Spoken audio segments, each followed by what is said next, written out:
What's going on, you guys? Welcome back to another video. My name is Craig and this is the Southeast Dream Cars Garage. So if you guys saw my last video, we went and installed some Öhlins coilovers on my R32 GTR. If you haven't seen that video, go ahead, check it out. This video, we're going to be putting some wheels on the car. I've actually had a set of these wheels, technically two sets of these wheels, for the better half of a year and a half. Just waiting to go on the car. You know, I was trying to build the shop and make this nice before building the car. So we got the coilovers done. We got tires mounted up on the wheels. We actually have the wheels on the car right now. I'll give you a little peep of what that looks like. I'm not gonna string you along for the whole video, but I will say that we're gonna have to make some adjustments here because, you know, there was some mistakes made, but I'll give you a little story time of what went down and how we ended up here.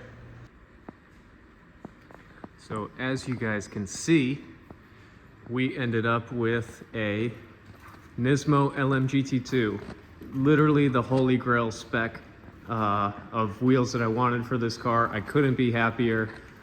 The one thing, like I said, some mistakes were made. If you can see, we're gonna have to make a little bit of adjustment, not too bad, but overall super stoked on how these wheels look on the car. I do have center caps. You know, front fitment is going to need some work because these are 10s and I did want a little bit more of a, you know, battle stance, a little beefier tire, not what, you know, I typically do on like the 240 over there, my Volkswagens in the past. I did want a beefy tire. I do want, you know, more grip setup in this car. It's not a stance mobile. So we're gonna take this thing and we're gonna dial in this stance here in this video. But first, I'm gonna give you a little story time of how we ended up here. So I'm one of those people who is always hunting for parts, no matter what it is. Could be wheels, could be exhaust, could be carbon. I mean, anything for any one of the cars, whether it's the 240, the GTR, the Chaser, Mallory's GTI, really any one of the cars that we have. And you know, I didn't know exactly what wheel I wanted for the car. You know, my gut told me to get TEs because that was like the most kind of original move, you know. And realistically, LMGT2s were way out of my price point when I was shopping for wheels for the car. So I found a picture online, and this was like, you know, the picture you put on the wall of this is exactly what I want my car to look like.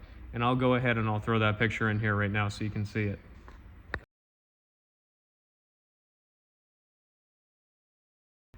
Now, if I'm not mistaken, that was from an older Speed Hunter shoot. I think maybe 2020 or 2021.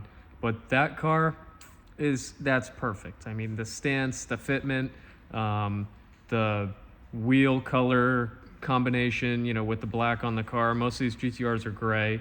So, you know, the black, you have a little bit more variety to spin up the wheels and how you want.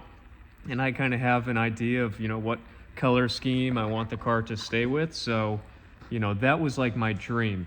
What ended up happening, because I'm always scouting for wheels and parts and whatever it is, I found a set of 17-inch LMGT2s locally to me, 20 minutes away.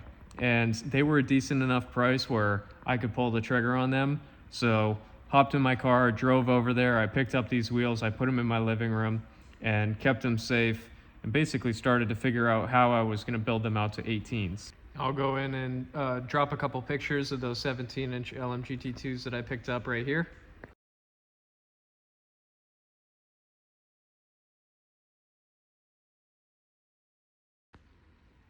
And now some of you guys may recognize those bronze LMGT2s because now they are on a very popular R32 GTR.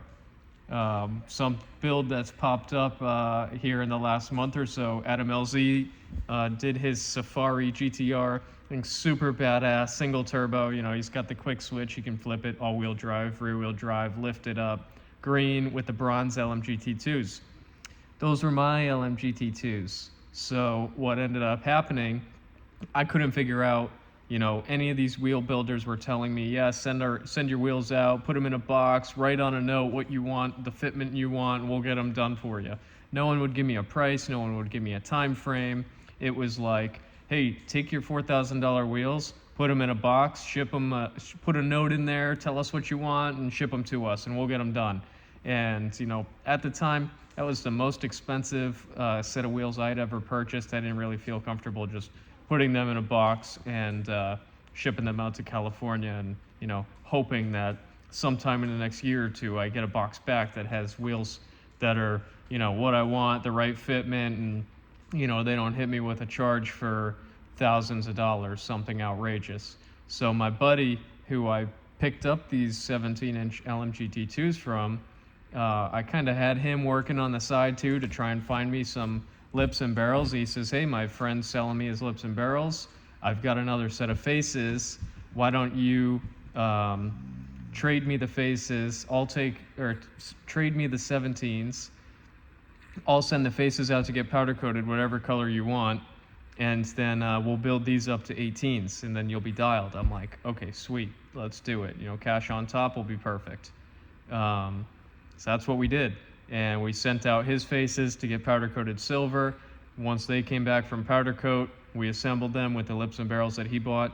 I traded him the 17-inch bronze LMGT2s plus some cash, significant amount of cash, more than a set of other wheels for these ones. And I kept these in my living room for probably another year before I actually went and put them on the car. So now, after about a year and a half of just sitting on the wheels, thousands of dollars spent, we finally get them on the car, and, you know, now we run into our first issue. So I knew these wheels were going to be a little bit stancy. Typically when you do a 10-inch LMGT2, you'll have a 7-inch barrel and a 3-inch lip. These, however, are a 6-inch barrel and a 4-inch lip. That would put your offset about 25 mil lower than you know, your traditional kind of LMGT2. And I said, okay, you know, that puts me out about an inch, which I wanted the car to have pretty tight fitment. You know, that's kind of the way I do my cars. So I was okay with that. Now I was putting the wheels on the car, and I actually mounted up these in the rear first. And then when I went to put the front on, it wouldn't fit over the caliper. And I almost lost my mind because, you know, I'm coming up on like $10,000 into these wheels, and then they don't fit over the caliper. I'm thinking there's no way. So what I actually noticed is on the faces, you can see in the rear here, and you can see how much that axle bolt is sticking out. See how much kind of material I have right here versus the ones that actually fit over the GTR calipers are probably 20 mil lower offset. So now I run these ones, which these are 18 by 10 square. The whole car is 18 by 10, but these fronts are probably 20, 25 mil lower offset than the rear. So these are probably like a -10. I have no idea what the offset is, but it's probably 0 or negative in the front. You can kind of see it's pretty deep dish. And the rears, I mean, it's probably like a 0, 18 by 10 plus 0. I really don't know, I never measured it. But now I'm in this predicament where I'm gonna have to do a little bit of massaging on the car. You can see our lip there, and you know, our fitment here in the front is totally not gonna work for driving, so we're gonna have to do a little adjustments, and that's where our friends at GKTech came in. So to go ahead and solve our little fitment issue here, we got ourselves a set of GKTech adjustable upper control arms for the front. The rear, I think I can get away with just tucking up the lip in there and maybe using the stock arms to adjust the camber, but definitely we'll need these in the front. Now, I don't want to go too crazy. I don't want to be like Camber Gang 2015. But, you know, if you look back at the R32 Group A cars, they did have a pretty aggressive front camber stance. Now, I'm not going for like that. I really just want to make the wheels fit. But I'm not trying to ruin my original fenders. These are original metal fenders. The paint's like perfect on the car. So it would kill me inside to actually like damage the car. So we're going to do our best to massage around, you know, what we're working with. We're going to open this box up here. Check these out. Make sure, shout out to GKTech. See what we're working with here.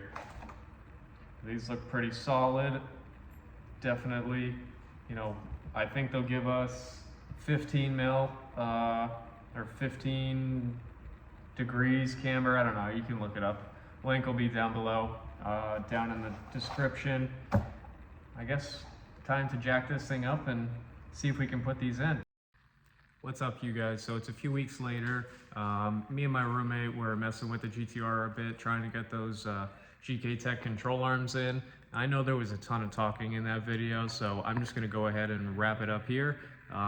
Thanks, you guys. If you've been watching this whole time, I mean, thank you. It's probably 10-12 minutes of me just talking about wheels on the car. So we're gonna go ahead, we're gonna jump over to another car, work on another little project here, and then whenever we feel like it, we'll jump back on the GTR, get the GKTech arms in. I'll make another video separately just for that.